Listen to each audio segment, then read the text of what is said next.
MRTP act అనేది 1969లో వచ్చింది. ఏంటి ఎంఆర్టీపీ యాక్ట్ అని అంటే దీనిని ఏమని పిలుస్తారు అని అంటే monopoly and restrictive trade practices act.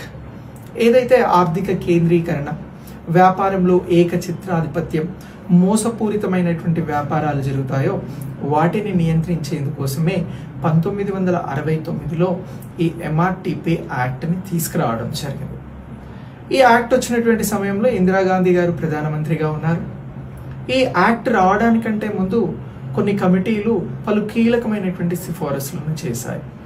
ఆ కీలకమైనటువంటి సిఫారసులు చేసినటువంటి కమిటీలను గుర్తించండి అని అడుగుతారు ఎంఆర్టీపీ యాక్ట్ రిలేటెడ్గా. అలా అడిగితే మనం చెప్పాల్సినటువంటి కమిటీలు ఒక 3 ప్రధానంగా ఉంటాయి.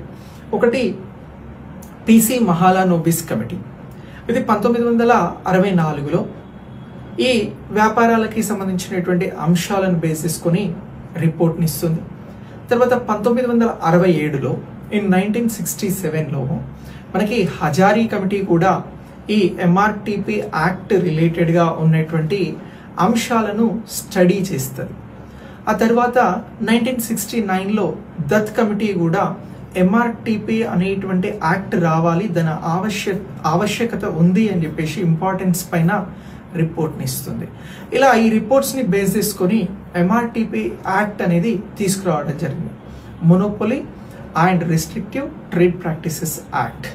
ఇలా ఈ యాక్ట్ వచ్చిన తర్వాత 1978లో అసలు ఈ యాక్ట్ ఎలా పనిచేస్తుంది అని చెప్పేసి రివ్యూ కోసం ఒక కమిటీ నియమించబడుతుంది, అదే సచార్ కమిటీ. సో ఇలా ఈ సచార్ కమిటీ కూడా రివ్యూని అందిస్తుంది.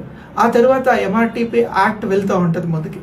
1991లో దేశం క్లిష్ట పరిస్థితులలో ఉన్నప్పుడు నూతన ఆర్థిక సంస్కరణలు, న్యూ ఎకనామిక్ రిఫార్మ్స్ టైంలో మళ్ళీ రంగరాజన్ కమిటీ ఎంఆర్టీపీ యాక్ట్ పైన ప్రత్యేకంగా ఒక రిపోర్ట్ని ఇస్తారు. ఆ తర్వాత ఈ ఎంఆర్టీపీ యాక్ట్ కొనసాగిందని అంటే కొనసాగింది. 2022లో దీన్ని రద్దు చేసి దీని స్థానంలో కాంపిటీషన్ యాక్ట్ని తీసుకురావడం జరిగింది. ఇలా ఎంఆర్టీపీ యాక్ట్కి ఒక చరిత్ర ఉంది. దీన్ని మనం గుర్తుంచుకుంటే కమిటీల పాయింట్ ఆఫ్ వ్యూలో, యాక్ట్ పాయింట్ ఆఫ్ వ్యూలో దీన్ని ఎందుకు తీసుకొచ్చారు, సో దీనిలో ఎన్ని కమిటీలు వచ్చాయి, ఇది ఏర్పడక ముందుకు ఎన్ని కమిటీలు వచ్చాయి, ఏర్పడ్డాక ఎన్ని కమిటీలు వచ్చాయి అనేది మనం చెప్పగలిగితే మనల్ని క్వశ్చన్ ఎలా అడిగినా కూడా ఆన్సర్ చేయగలుగుతాం. ఎగ్జామ్ విధానం మారింది, ఏ కాన్సెప్ట్ చదివినా ఇలానే చదవాలి, ఇలా చదివితే మనకు ప్లస్ అవుతుంది. సో అలాగే మీకు ఇలాంటి మంచి మంచి కాంటెంట్స్ని నేను అందిస్తూ ఉంటాను.